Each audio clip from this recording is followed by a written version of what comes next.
Bienvenidos, les doy la cordial bienvenida. ¿A qué fines nos estamos encontrando en este momento? A los fines de dar una mirada respecto del contrato de trabajo y las distintas modalidades que contienen el mismo. Fíjense entonces como importante que el contrato, regla que nos reconoce la ley, es el indeterminado. Por eso el contrato indeterminado es informal, mientras que las modalidades son las que comienzan a tener requisitos de formalidad para su validez. De no cumplirse estos requisitos de formalidad, las modalidades desaparecen y renace el contrato de trabajo indeterminado. Sabemos que es voluntad de la ley de contrato de trabajo respetar la vigencia del contrato. De allí la importancia que sepamos diferenciar cuando es un contrato indeterminado, que es más libre en sus formalidades, mientras que en las modalidades la ausencia de formalidad, las bases desaparecen. Si queremos avanzar en cuanto a reconocer cuáles son los requisitos esenciales del contrato, desde ya que en primer lugar la capacidad de intelecto, la capacidad respecto de la edad. Sabemos que los menores a partir de los 16 años es que se encuentran en condiciones de acceder a un empleo.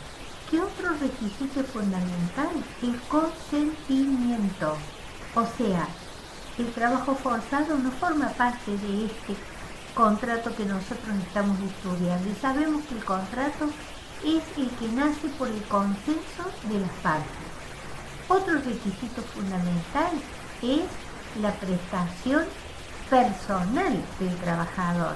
De allí es que reconocemos entonces que es una persona humana que tiene a su vez la característica de la exclusividad. O sea que no puede el trabajador hacerse reemplazar por otra persona, justamente por esta característica.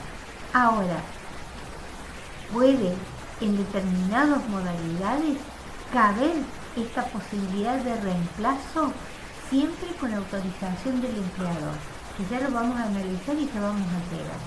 Otra condición, otra característica, todo contrato de trabajo tiene la característica de la onerosidad, o sea que siempre debe estar presente el derecho a la remuneración. Espero que siempre puedan tener este sentimiento, porque este sentimiento nos ayuda a seguir avanzando en el empeño del conocimiento. Por eso la emoción. Muy bien, volviendo al concepto de contrato, sabemos que una de las notas que lo identifican al indeterminado es la informalidad.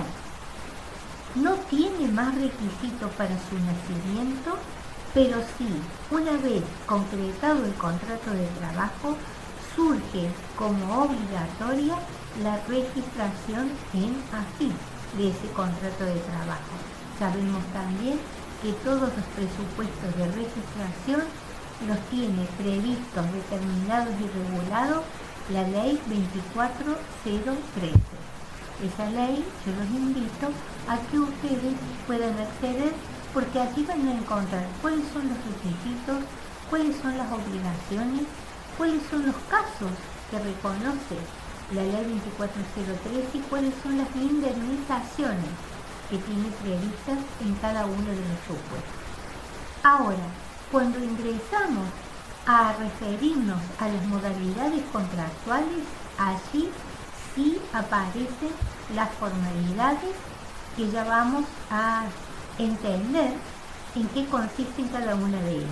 Primera cuestión, cuando nos salimos del contrato indeterminado, vamos a saber reconocer que aparecen dos modalidades que solo se van a poder aplicar cuando existan circunstancias circunstancias excepcionales. Ese es el requisito. ¿Cuáles son estos? Vamos a encontrar el contrato de trabajo eventual y el contrato de plazo fijo, que no son iguales, tienen distintos objetivos. El contrato eventual, que tiene una regulación a partir del artículo 99 de la Ley de Contrato de Trabajo, es cuando existe una obra fuera de lo común, necesaria, que se presente imprevistamente y de manera extraordinaria, o un servicio. En este caso, el contrato eventual va a tener vigencia mientras dure la obra. Termina la obra, termina el contrato. No tenemos que priorizar y solo pagamos liquidación final. Otra modalidad es la que introdujo la Ley 24013. Esta modalidad de contrato, el previsto en la Ley 24013, es el que ante circunstancias extraordinarias se necesita aumentar la masa de empleados. En este caso yo voy a poder usar este modelo de contrato eventual siempre que esa vinculación no exceda los 6 meses en un año o un año en 3. Muy bien, avanzando con los contratos que se requieren ante circunstancias excepcionales, nos encontramos con otra modalidad, que es el contrato de plazo fijo. Aquí es cuando esa circunstancia excepcional tiene fecha de inicio y fecha conocida de cese. Todas las características de este contrato ustedes las van a poder revisar y repasar a partir del artículo 93, recordando que cuando empleamos un contrato de plazo fijo va a ser fundamental tener presente que, salvo que el contrato sea de 30 días, en cuyo caso el preaviso queda dentro de ese plazo, en el resto de los contratos de plazo fijo es imprescindible preavisar en un plazo de 1 a 2 meses. Recuerden que de no cumplirse con el preaviso, el contrato de plazo fijo me va a caer y me va a renacer un contrato indeterminado. De allí la importancia. Muy bien, dentro de las modalidades encontramos otra, que es la que corresponde con el artículo 92 bis, el llamado periodo de prueba. Primero y principal, solo lo puedo implementar y utilizar ante un contrato indeterminado. No existe otra modalidad que me permita el empleo de este periodo de prueba. Esto es importante que ustedes lo tengan muy presente. Para que tenga valor el periodo de prueba, sí o sí debe estar registrado. Ya sabemos que todos los contratos deben estar registrados, pero el periodo de prueba, de no estar registrado, no se puede hacer valer. Esa vigencia que tiene el periodo de prueba es de 3 meses. El empleador tiene libertad para decidir el cese del periodo de prueba antes de que se le cumplan los 3 meses, que lo va a tener que comunicar. En el caso de tomar esta decisión y dar por concluido el periodo de prueba antes de los 3 meses, esa extinción no va a tener ningún concepto indemnizatorio.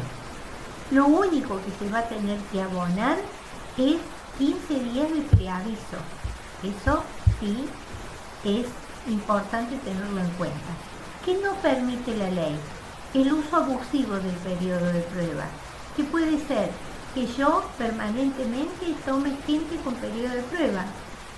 Tengo 1 o 3 meses, lo desvinculo, tomo otro 3 meses, lo desvinculo, eso está enteramente prohibido y eso va a consistir en fraude a la ley con todas las consecuencias indemnizatorias. Ustedes tienen que saber que toda violación a las previsiones de la norma no solo consagran fraude, no solo resultarán nulas, sino que también van a tener consecuencias económicas a cargo del empleador. De allí que es importante el debido y adecuado asesoramiento.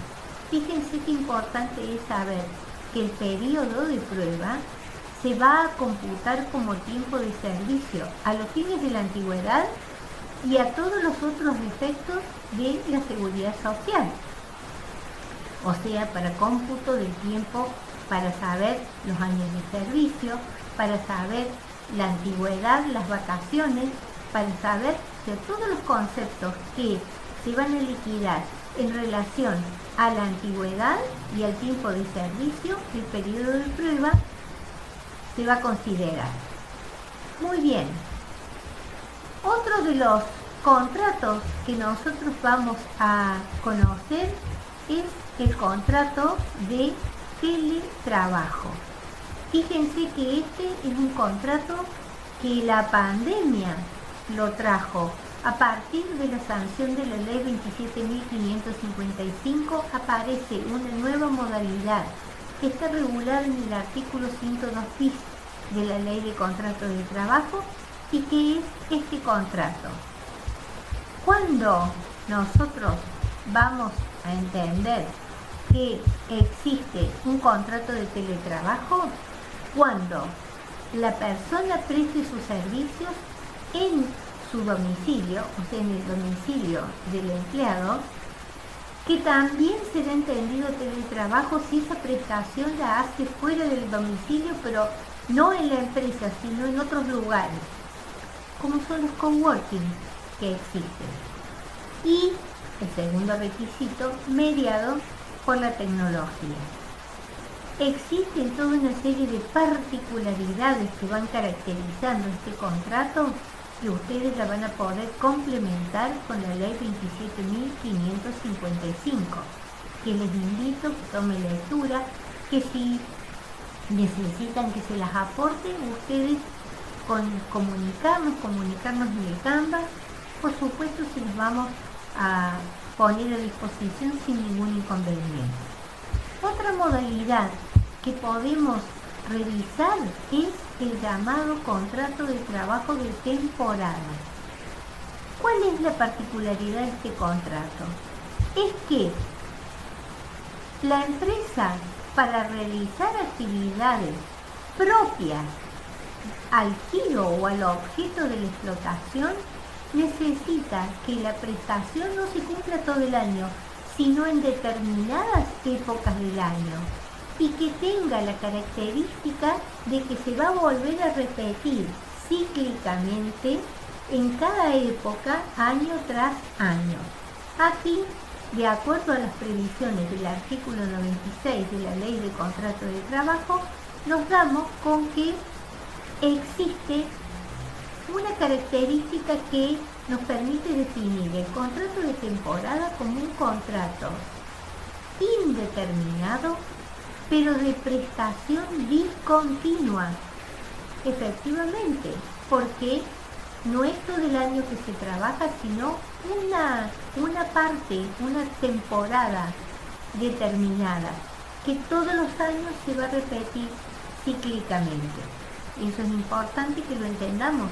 El derecho a la permanencia van a hacer desde el primer año de cumplimiento de la actividad, que la ley de contrato impone al empleador la obligación de comunicar cada vez que se inicie la temporada, que lo deberá notificar con plazos determinados y establecidos, que ustedes lo van a poder verificar, y que yo los invito para que ustedes, junto con esta explicación, se vayan acompañando con la ley de contrato de trabajo, que les va dando las particularidades para que sepan diferenciar las notas tipificantes de cada modalidad. Fíjense que acá aparece otro contrato, otra modalidad.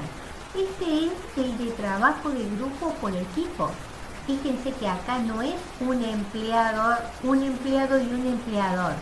Acá es un empleador y un grupo de trabajadores, un grupo estable de trabajadores que están guiados y representados.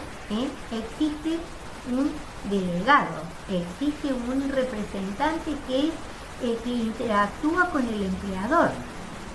Este grupo está comprometido a prestar servicios que van a ser propios de la actividad del empleador y que por las características de la actividad se puede dar esto, que justamente es un ejemplo de esto: los equipos de laboratorio, los equipos de música, los conjuntos musicales. Son un conjunto de trabajadores que están guiados por un representante y que a través de ese representante interactúan con las empresas que requieren sus servicios. Una de las características de este contrato de trabajo de grupo por equipo es que el salario se puede determinar y liquidar individualmente o colectivamente por el equipo. Lo percibe el representante y el representante luego efectúa las liquidaciones conforme la participación que hayan tenido cada uno de los trabajadores. Esta modalidad, fíjense que tiene la nota peculiar, que es la que permite el reemplazo de algunos de los integrantes de este equipo. De ser necesario eso, el representante podrá proponer a alguien para cubrir el puesto, pero la decisión de que ingrese al equipo va a ser siempre del empleador. Eso es importante y es fundamental que lo tengamos en cuenta. Otro contrato, otra modalidad que justamente cumple las funciones de ser la primera experiencia laboral es el llamado contrato de aprendizaje. ¿A dónde está regulado este contrato? En la ley 25.013. Eso es importante que sepan que en esta ley, artículo primero, está definido el contrato de aprendizaje. Tiene particularidades porque no cualquier persona tiene que ser empleado o empleada entre los 16 años y los 28 años. Es un contrato que tiene vigencia de 1 año, que no tiene al momento de ser finalizado indemnización por antigüedad y que cumple las funciones de servir de la primera experiencia laboral, que al finalizar el contrato tiene que ser demarcada y certificada por el empleador. O sea, el empleador debe otorgarle al aprendiz un certificado donde deje constancia de cuál fue la competencia, cuál fue la capacitación o cuál fue la habilitación que logró el empleado a través de este contrato. Por supuesto que el contrato de aprendizaje es un contrato de trabajo. Distintas son las pasantías universitarias, las cuales no son de experiencia laboral, sino que tienen por objetivo practicar lo que teóricamente aprende el estudiante universitario en su carrera. O sea que la pasantía, que tiene su regulación particular, que no están alcanzadas por la ley de contrato de trabajo porque no son un contrato de trabajo, el fin que tienen es que el estudiante que adquiere el conocimiento teórico luego lo comprenda en la ejecución y en la práctica a través de la actividad que va a cumplir en determinada empresa. Tiene sus notas características, tiene su jornada de trabajo más corta, tiene un límite, es un contrato de tiempo determinado con sus características. Ahora entendamos que si el empleador transgrede las pautas que expresa la ley de pasantía en esos contratos, ¿cómo lo va a entender la ley? Como fraude. ¿Y qué va a pasar entonces con ese contrato no laboral? Ante la presencia de fraude, se va a convertir en un contrato de trabajo indeterminado. Para eso existen fallos que así lo definen y lo determinan con muchísima precisión. Para terminar, para que ustedes puedan entender cuáles son las modalidades, la última que nos falta es la que tiene estas características y que se llama contrato de trabajo de tiempo parcial. ¿Cuál es la nota típica de este contrato? Jornada más corta, jornada reducida. Es el contrato cuya jornada no debe superar las 2/3 partes de la jornada normal. El nacimiento de este contrato de trabajo de tiempo parcial fue pensando que de esta manera se podía lograr más personas ingresando al mundo laboral.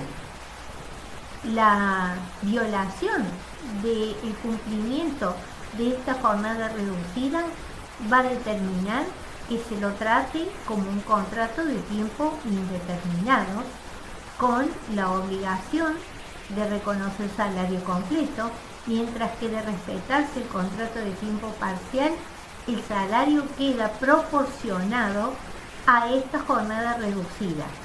De igual manera, los aportes jubilatorios. Único aporte y contribución que no se puede reducir es el correspondiente a la obra social, lo cual tiene una razón de ser. Un empleado de jornada completa y un empleado de contrato de tiempo parcial, si tienen algún compromiso de salud, van a necesitar la misma prestación, por lo cual el concepto de obra social se tiene que liquidar sobre salario completo. Muy bien, esto ha sido una primera visión de lo que es el contrato de trabajo y las modalidades.